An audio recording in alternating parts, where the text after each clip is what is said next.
Hey, 42 here. There's something timeless and romantic about living on the ragged edge of civilization.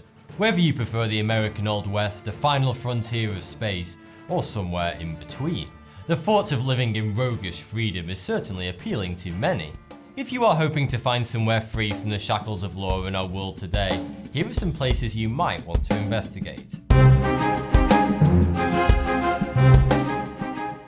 On the border between Afghanistan and Pakistan sits an area known as ungoverned Afghanistan, and it is just that, ungoverned, at least to some extent. More officially known as the Federally Administered Tribal Areas, it provides a great opportunity to experience all the dangers and thrills of the Old West in the modern era. Whilst officially under the jurisdiction of Pakistan's federal government, the areas are considered semi-autonomous, which means that they are bound more by tribal laws than the frontier crimes regulations that Pakistan has put over them. Basically, the law of the land is whatever the local tribes and warlords make it out to be. When the Supreme Court of Pakistan refuses to deal with the region, you just know it's a dodgy area. 7 tribal districts, also known as agencies, divide the land with 6 frontier regions. Though they are represented in the Parliament of Pakistan by elected representatives, the tribal districts have no problem with rejecting parliamentary resolutions that they don't approve of. Surprisingly, support for the Pakistani military is high amongst the tribes, with nearly 80% approving of an eventual military government. For now, the federally administered tribal areas remain a hotbed of militant activity, thanks in no small part to the lack of control which Pakistan wields over the region. If you fancy rubbing soldiers with outlaws, brigands and warlords, then be sure to book the next available flight. If, however, sand dunes and open spaces are more to your liking, then you're going to love the Western Sahara. It has the honour of being one of the most sparsely populated territories in the world, with around 2 people per square kilometre, based on best estimates. With all that space, it's simply a daunting prospect for any one government to control it. The Western Sahara region was considered a Spanish colony until the late 20th century, after which Morocco and Mauritania fought with the native Sahrawi people for the right to the land. Mauritania soon gave up, leaving Morocco to claim the most valuable portions, whilst the Sahrawi people were left with vast tracts of barren desert. Despite Morocco's tenuous grasp on the region, the United Nations refuses to recognise their claim. Instead, they consider the Western Sahara to be a non-self-governing territory, due to the question of whether Spain had adequately decolonised the area when they cut ties and left. For now, if you're interested in herding camels with the Sahrawi people and hiding among the dunes, it seems no one knows what laws actually apply to the area or how to enforce them. Best to take advantage of the situation whilst it lasts.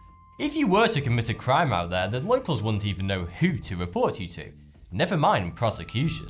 With the region's lack of laws mainly attributed to political negligence and a general mindset of, wow, this area is so large and unpopulated, who actually gives one, I imagine you could probably get away with quite a lot in this vast expanse of barren desert.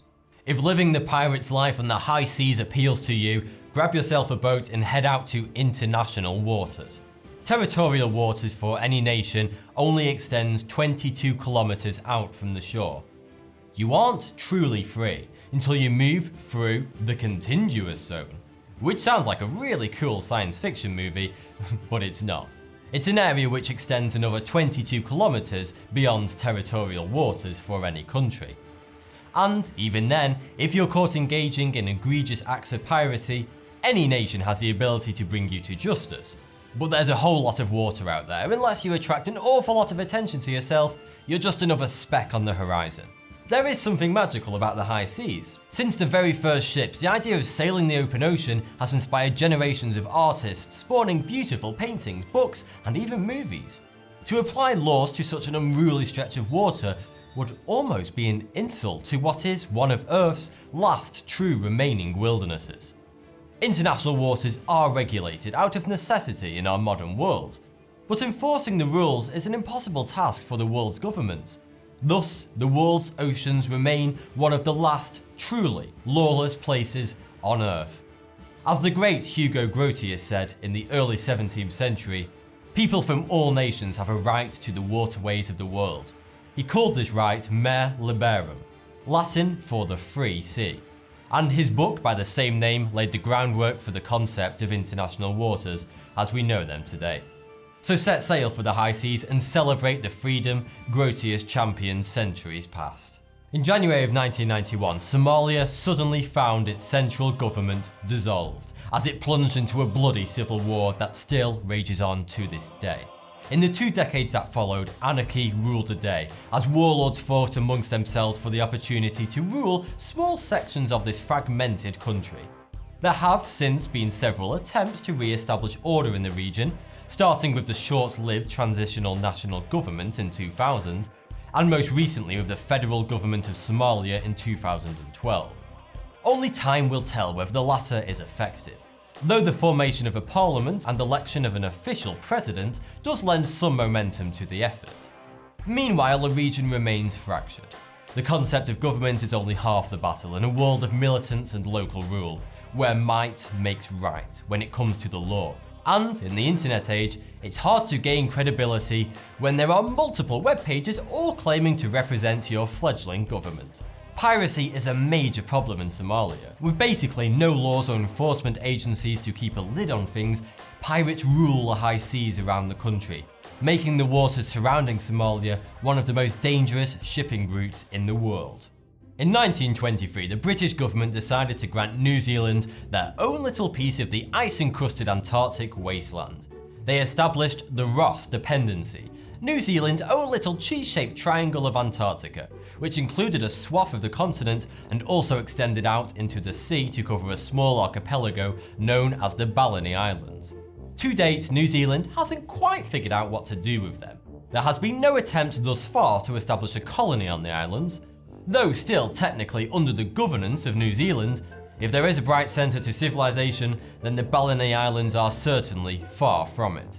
Though the Antarctica Act of 1960 established a precedent for prosecuting criminal acts in the Ross Dependency, it doesn't seem anyone is actually willing to make the trip out there to actually enforce the law.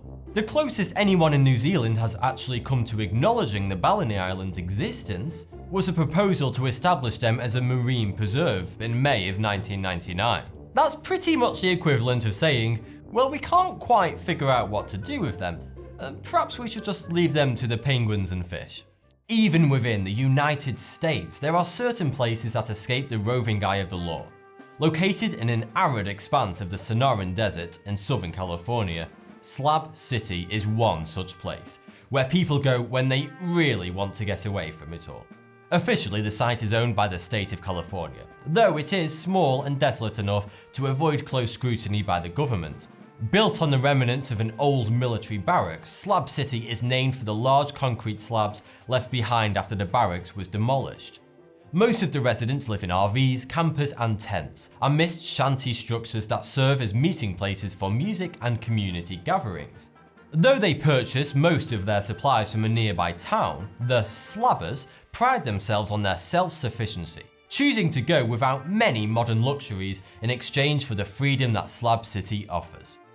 Called the last free place on Earth by its inhabitants, the population of mostly hippies and plain old weirdos fluctuates with the seasons, from the 150 or so permanent residents to nearly 2,000 people during peak months. Some are attracted to the weather, others the isolation, but all enjoy the rare opportunity to experience a lifestyle free from the burden of regulation and rules. Free at least until the state of California demands the land back. Last but certainly not least is Pitcairn Island in the southern Pacific Ocean. With a population of only 48 people as of a July 2014 estimate, it is the smallest national jurisdiction in the world by population. On an island of only 47 square kilometers, that means there isn't much room to spread your legs, so you better hope you don't make any enemies whilst you're there. Pitcairn Island and the unpopulated islands around it are claimed as a British overseas territory by the United Kingdom, because we all know how much the UK just loves to stick flags into things and say it's theirs. Though the residents of Pitcairn Island bend their knee to the Crown ruler, they've been allowed to establish a local parliament to handle matters on the island via representative democracy. Essentially, the islanders are left alone to craft their own laws and self-govern, as long as the Queen can peek over their shoulder now and then. Despite Britain's claim to Pitcairn Island and its surrounds, the United Nations still considers the area to be a non-self-governing territory. With so few people involved in the democratic process, it must be difficult to cast votes objectively. Vote for the wrong person and you just might have your dinner burned that night. Thanks for the view, subscribe for more 42.